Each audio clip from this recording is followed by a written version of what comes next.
Astral Chain is a hack-and-slash video game developed by PlatinumGames and published by Nintendo. After the cancellation of the Xbox exclusive Scalebound, PlatinumGames shifted development focus to Astral Chain. This game is an original IP that Platinum had in the works for a while. This title would be worked on at the same time as other games like Nier and Scalebound. At the start of its development, Astral Chain was more of an Arthurian fantasy game taking place in a medieval setting. But after Scalebound was scrapped, the dev team decided to rethink the look and feel of this title, setting it in a dystopian cyberpunk future at the suggestion of Nintendo. When I first saw this game in a Nintendo Direct in early 2019, I was genuinely confused about what I was looking at. Sure, the game looked a lot like your typical Platinum hack-and-slash game, but there was so much going on screen. Anime characters were striking cool poses, throwing each other and monsters around like weapons, and there was some admittedly cheesy dialogue that may have made me cringe a little. I was left unimpressed by Astral Chain, mainly because I didn't really know what was happening or what it was about. The super anime cops looked kind of cool, and I really enjoy cyberpunk fiction, but overall, I was not interested in anything I was seeing. At E3 2019, during the Nintendo Treehouse Live event, the director of this game, Takahisa Taura, showed off exactly what this game is about, and it wasn't what I was expecting.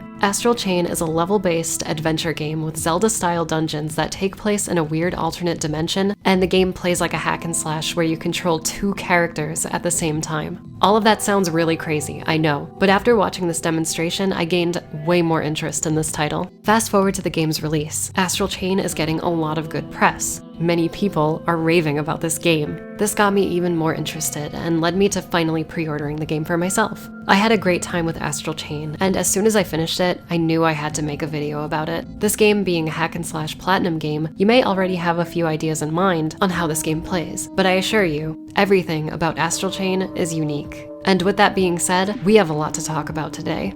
So, let's get to it.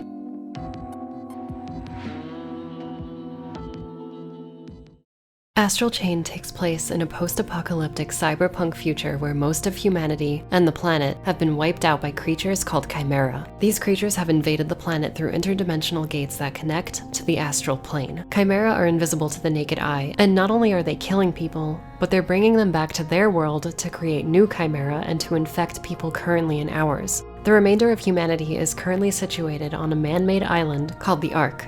Humanity is facing its extinction, but there may be a chance to fight back. By neurologically binding to a captured chimera, human operatives are able to see and combat these invisible creatures. After choosing and customizing one of two playable siblings, we're treated to an absolutely breathtaking scripted motorcycle combat set piece. I'm convinced there's some pre-rendered trickery going on here. This looks really good for a Nintendo Switch game. Your character is on the way to a crime scene where some people have begun to redshift, basically infected humans becoming monsters. After arriving on the scene, helping some people out, and battling a few redshifted enemies, you meet up with your sibling, Akira, who is either your brother or your sister, depending on which character you chose at the start.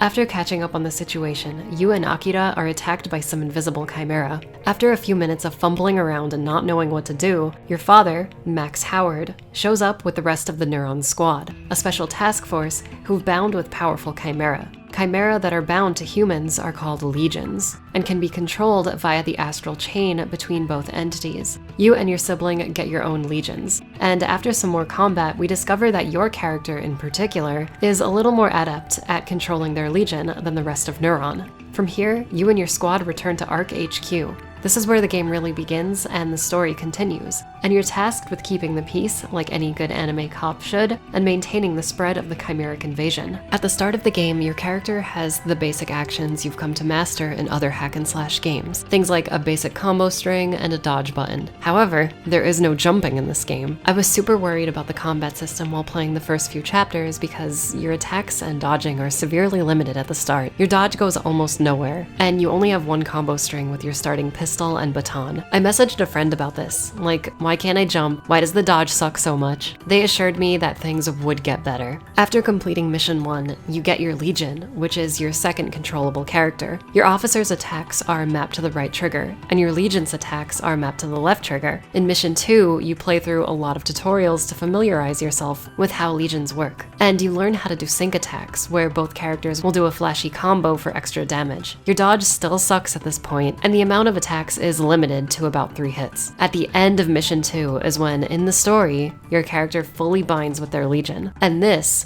fully unlocks your capabilities. Basically, this is when the combat system is given to you. Other games like DMC, Bayonetta, God of War, and MGR also have you slowly unlock all of your abilities as you play, but there was something so souring about the way Astral Chain does this that left me unsatisfied for quite a while. Once I fully grasped the controls and how to move my character and my Legion around, things started to feel good, but I was still disappointed like 6 levels into the game. It took me a while to get what this game was doing. I no longer feel negatively about this title's combat system, having completed the game twice now, but it definitely didn't have a good first impression on me either. Luckily, it wasn't a lasting impression. I just want to jump cancel into Rainstorm over and over again. Why can't I do that in this game? Anyway, once you fully understand how the combat works, Astral Chain gets really fun. As you bind with your Legion, dodging goes way further, and your combo string, once 3 hits, is now buffed to 5 or 6 hits. Your weapon is called the X-Baton, a transforming tool that has 3 attack modes. Baton mode is handy for fast attacks, Blaster mode is your long to medium range pistol attack, and Gladius mode turns your weapon into a greatsword suitable for taking out larger enemies. Each weapon has a 5 or 6 hit combo, and as you level up your X-Baton, you unlock advanced inputs like a delay attack that you can use at any point in your combo string, a stinger-like move that sends you flying forward at an enemy, a charge strike which deals massive damage, and finally, an over-the-top spin move. All of these attacks are easy to perform during combat and feel very DMC in their execution. I mainly use the Baton and Blaster modes when I played. Both weapons are fast and cover all ranges. Gladius is fine, I just prefer fast strikes over powerful heavy ones. I mentioned sync attacks earlier. These attacks become available at certain points in your combo and after executing one of those advanced inputs that I just mentioned. When you see a flash of blue light, hitting the left trigger spawns your Legion, and both characters will do a flashy and stylish move together. Some sync attacks will lead into other sync attacks or extend your X-Baton combos. There's a lot here to experiment with, and as you progress, you're given so many new tools to craft the perfect string of attacks. The depth of combat comes with your Legion. This game is not like DMC or any of those other hack and slash games I mentioned before. Your character and combos rely on your Legion. If you want to be efficient in battle, synergy between both characters is key.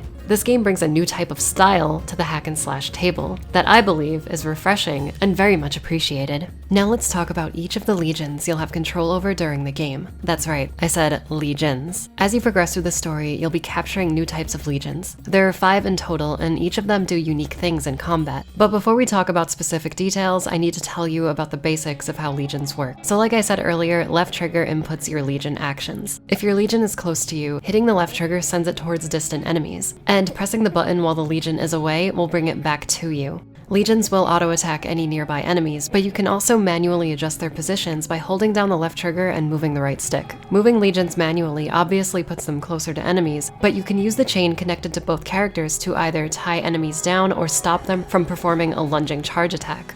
If you throw your legion at a flying or taller enemy, pressing both triggers makes the legion pull you towards the enemy. This is called a chain jump, and if you're in mid-air, this is how you do your air combos. Believe me, it sounds way more complicated than it actually is. With that said, I wish there was just a jump button in this game. By the way, you can swap between each legion as you play, so this isn't like a loadout type thing where you only have access to 1 or 2. You get access to all 5 of them at any time. Each legion has a special ability, and some of these we've actually seen in other Platinum games. Wrapping up enemies with your chain is reminiscent of the drawing system from Wonderful 101, for example. I've read some reports online that during the game's development, the dev team took inspiration from their earlier works. The director of this game, Taura-san, worked as a designer on multiple other Platinum games, like TMNT, MGR and all of its character DLC, Mad World, Wonderful 101, and was the combat designer on Nier Automata. A lot of Platinum DNA is present within each legion's abilities. The first legion you get is called Sword. Sword is obviously a close-range attacker that uses quick strikes. Its movement speed is incredibly fast, making manual positioning very easy. You can get into enemies' faces right away.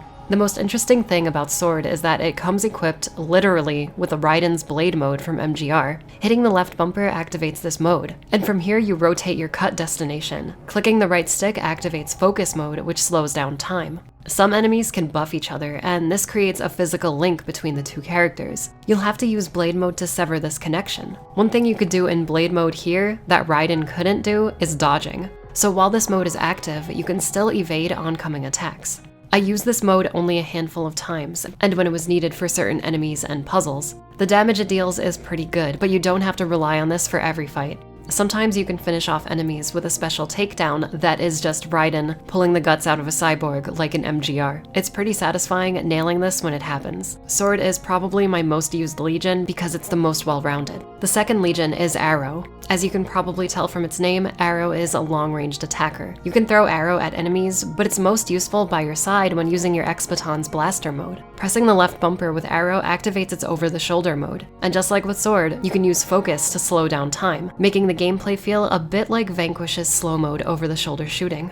Arrow is really fun to use. It's cool going from hack-and-slash gameplay to over-the-shoulder shooting at the press of a button. I used Arrow a lot because in this game, enemies do take extra damage from accurate headshots. It's also way easier to deal with flying enemies too. Next up is Arm. As you can imagine, Arm is really slow, but hits really hard. In certain levels, you'll come across environmental hazards that you can bypass by wearing Arm as armor. In this mode, you can also execute a very powerful JoJo-type punching flurry that absolutely decimates most small enemies. It's always satisfying laying into monsters with this attack. Arm can also pick up debris and other objects in the arenas you'll be fighting in and can throw this stuff at enemies for a lot of damage, and inflicting stun on them. For as cool as Arm is, I didn't use it as much as some of the other legions. I mainly used it to finish off groups of enemies and deal damage to certain bosses with its JoJo punch. Whenever there was debris in the environment, I would always forget I could even interact with it in the first place. Still very useful for a lot of situations that we will talk about later. Next Legion is literally Blade Wolf from MGR. It's kind of amazing how similar these two look. It's actually called Beast in this game, so Beast is very fast and can be ridden around the environment. What more must be said about this good doggy? Beast has a lot of really cool sync attacks, and when thrown at an enemy, it does this cool buzzsaw attack like Shadow from Devil May Cry. It's not a Platinum game, but it's allowed to borrow that move. Beast is really useful for pulling off air combos. Throwing Beast up at an airborne monster and then chain jumping to it can give you a surprising amount of air time for your combos. I really liked Beast. It's probably my second most used Legion out of all of them. Finally, we have the Axe Legion. You get this one close to the end of the game, and its abilities are mainly for defense. Once summoned, Axe will, by default, have a bubble shield around it, protecting you when close by. Its special ability is to guard the player. Once this guard is activated, both the player character and Legion will move together. You can use this to close distance when fighting a large group of enemies. Axe also has a greatsword and does really good damage. The downside is that Axe is very slow, a lot like Arm. Axe is also really good. I used it more than Arm, and its defense skills are especially useful for basically every combat encounter.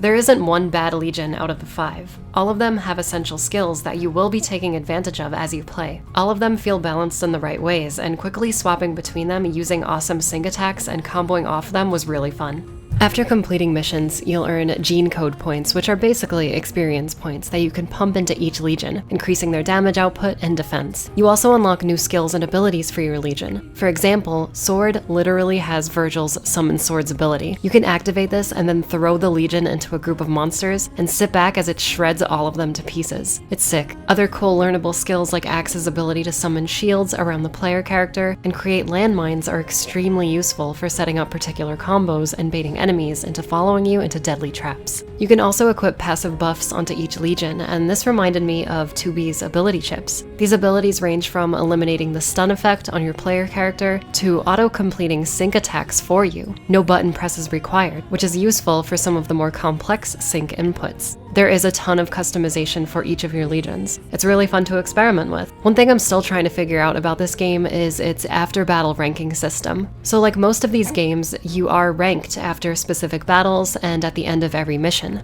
The highest ranking you can achieve is an S+. Unlike most hack and slashers, taking damage doesn't really affect your ranking. I think to get high ranks in this game, fighting efficiently instead of perfectly or stylishly is the way to go. So using all of your skills and attack combos is what you should do. Start the battle tying everyone up with your chain and then pull off some combos. Maybe throw in a few AoE attacks from your Legions, and there you go, you've just earned an S+. It's weird only because I'm so used to the rules of other games, not taking damage, doing stylish combos, and other things like that. It makes sense and works for this game though. You're playing as an officer, so obviously you'd use all of your tools to get the best results out of combat situations. And speaking of combat situations, this title has a ton of enemy variety. You'll be battling a lot of grounded enemies and a few types of aerial enemies that all have different attacks and solutions to defeating them. Like I mentioned earlier, there are some enemies that buff other creatures, making them invincible. You'll have to use special Legion abilities like the Blade mode we talked about from before. All enemies can be bested by all of your combat options, so you have a lot of freedom to approach any given battle almost however you want, with the exception of those buffed enemies. Boss fights are what you'd expect from Platinum. Huge monsters usually fought in a big over-the-top set piece, or cool one-on-one fights. There was never an enemy I wasn't looking forward to fighting, so everyone you'll encounter are fairly well balanced in that regard. Other than the combat, there are a bunch of other types of gameplay in Astral Chain. A place you'll be visiting a lot in this title is the ghostly hell dimension of the Astral Plane. This place is where the Chimera come from, and most of the story missions have you exploring this world and uncovering some of its secrets. The Astral Plane plays like a light version of a Zelda-style dungeon. There are puzzles that mostly boil down to activating long-distance switches and moving blocks around. And as you progress through the story, these dungeon puzzles increase in difficulty. The puzzles require you to use your Legion's different abilities to complete them too. Such things like moving parts of the environment with arm, cutting specific doors open with Sword's Blade mode, and moving incredibly fast over crumbling terrain using Beast's Ride mode. All of this is really cool and gives you a nice break from fighting monsters. Throughout each mission, there will be optional side quests that you can complete. Side quests are split up into two types, red and blue objectives. Blue objectives are quests that don't involve combat. The red ones are combat focused. Once you complete a blue objective, you never have to do it again on repeat playthroughs. So if you want to replay the game on hard mode, you can skip these. You still have to do the red objectives on greater difficulties if you want a higher score at mission's end. I found the blue objectives really fun to play through. They mainly come from normal people that you find on the street while walking the beat. They do a good job at making you feel like a cool cyberpunk anime cop. And, you know, that's all I've ever wanted in my life. Most missions take place in open environments that have a lot of civilians walking around. While completing side quests and being the world's greatest beat cop, you can pick up garbage and throw it away. Honestly, collecting like 30 empty soda cans and dunking them all one after another into a trash can is like the most satisfied I've ever been in a while playing a video game. You hear that, kids? It's really fun keeping the streets clean. Overall, Astral Chain brings so much to the table gameplay-wise, a lot of new things and some old favorites. When it comes to variety, it just seems to go for it no matter what it is. You want tight hack and slash gameplay? Here you go. Want a boatload of side quests to do on repeat playthroughs? Have them. Here's some stealth. Here's a cool motorcycle segment. It does basically all of this very successfully. It's worth mentioning too that this title is Platinum's most expensive game. It feels like they got the full Nintendo treatment, and it seems to be paying off well for them. This game feels incredibly polished. What doesn't feel as polished is this game's story. Now, I don't think it's the worst thing ever, but it doesn't feel that original either. Astral Chain is the type of game that wears all of its inspirations on its sleeve. This game loves anime. Legions are stans, but also Evas that dislike you. Your commander has a very Gendo Ikari feeling to him, and the main city you explore is straight out of Ghost in the Shell. By the way, Astral Chain's character artist is none other than Masakazu Katsura, the guy responsible for the art in Tiger and Bunny. The main female character in this game is literally Blue Rose. The Sword Legion looks a lot like Barnaby's armor, especially when you paint it red, and a lot of the hairstyles are directly from Tiger and Bunny. I should say that none of this is bad, especially the art direction and design. I love that. I'm just saying, while the gameplay is this wonderful conglomeration of ideas, I think the story and game world basically being all of these different anime smushed together is noticeable. You see something and immediately you're like, oh, that's Ghost in the Shell. Oh, that's Evangelion. If you're not into anime, you probably have no idea what I'm even talking about. Therefore, this might not be an issue for you, but it's something I personally found to be a little distracting. The story is fun, but also predictable. I mean, there are certain characters on your team whose designs may look a little stereotypically evil. I don't want to talk too much about what happens in the story. For new games, I like to keep these things a little spoiler-free. I will say that about 85% of the story is really good, but I did think the ending areas felt like they had to wrap everything up, and the ending itself was a little abrupt. Like, sequel territory abrupt. All of the main characters are voiced really well. I wanted to shout out my buddy Alex Lay, who does the voice of Brother Akira. If you choose the female character, you get to hear his entire performance, and he does a great job at making you feel unsure about his allegiances towards the police force. That's all I'll say about that. You're basically getting two completely different vocal performances from your sibling character depending on who you choose at the start, so doing a second playthrough will feel different enough in the story department. The final thing we have to talk about is this game's amazing presentation. The graphics border on realism for its environments and anime for its characters. All of the city levels look amazing and contrast well with the digital hellscape of the astral plane. The cell shading on the character models often reminded me of Jet Set Radio. At certain angles and distances, the effect really looked like that game, which is not a bad thing. It probably also has something to do with seeing the characters in big city environments like this. What I'm trying to say is, this game looks awesome.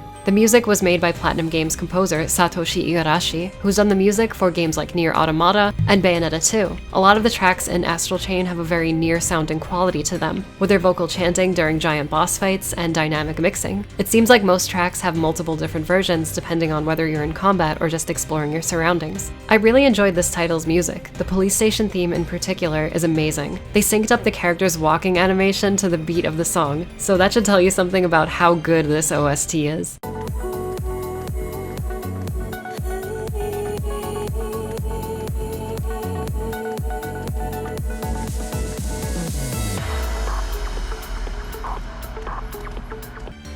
The only pieces of music I didn't like are the anime-esque openings and ending songs. The English versions are, to say the least, poorly performed. It's a weird standout in a sea of really good music. Besides that one little gripe, Astral Chain's presentation is excellent.